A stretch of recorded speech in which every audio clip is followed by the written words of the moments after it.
Monsieur le président, monsieur le ministre, chers collègues, le 29 novembre, lors de la Journée internationale de solidarité avec le peuple palestinien, le secrétaire général de l'ONU, Antonio Guterres, a averti que les violations persistantes des droits des Palestiniens ainsi que l'expansion des colonies israéliennes mettent en péril la perspective d'une solution à deux États.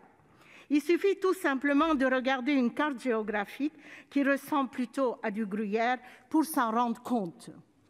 Il y a encore quelques mois, en mai, se sont déroulés des affrontements entre Palestiniens et Israéliens avec des pertes civiles à déplorer des deux côtés.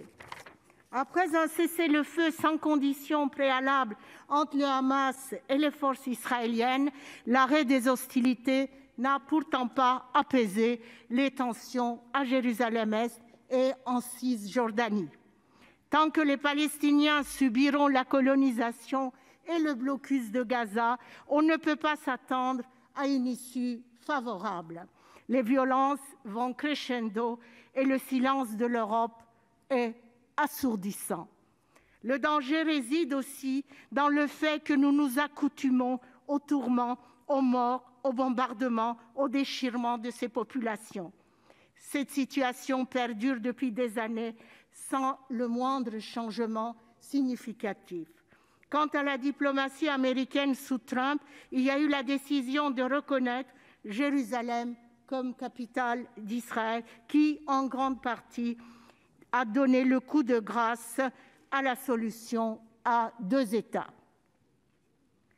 Depuis le vote de la résolution du Sénat en 2014, qu'a fait la France ? Elle a opté pour une position d'observatrice. Le sujet est inflammable. On préfère la passivité plutôt que d'entamer des pourparlers pour l'élaboration d'un projet de paix.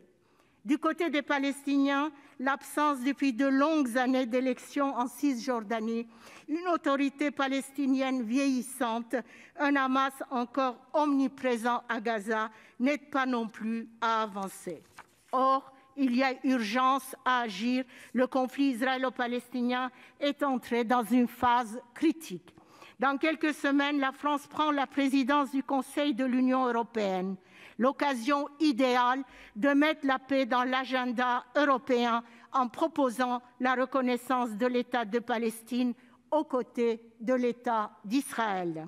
Il est à craindre que la dernière solution ne soit un État binational avec égalité des droits entre Israéliens et Palestiniens. Difficile résignation de part et d'autre et peut-être une utopie simplement.